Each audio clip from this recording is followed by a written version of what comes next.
বাংলাদেশের লালন সঙ্গীতের কিংবদন্তি ফরিদা পারভিন আর নেই। শনিবার ১৩ই সেপ্টেম্বর রাত ১০টা ১৫ শেষ নিঃশ্বাস ত্যাগ করেন তিনি।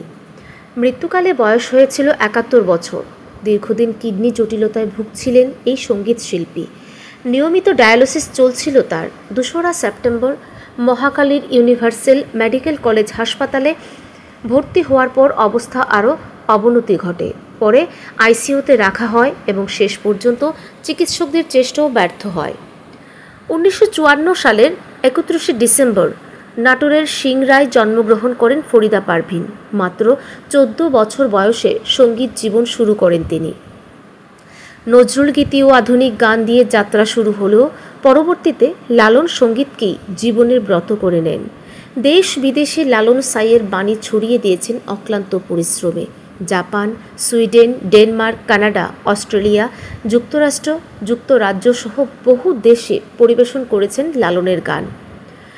ফরিদা পারভিনের অবদানের স্বীকৃতি হিসেবে ১৯৭৮ সালে পান ২১শে পদক। ১৯৯৩ সালে অন্ধপ্রেম সিনেমায় নিন্দার কাঁটা গানের জন্য শ্রেষ্ঠ সঙ্গীত শিল্পী নারী বিভাগে জাতীয় চলচ্চিত্র পুরস্কার লাভ করেন।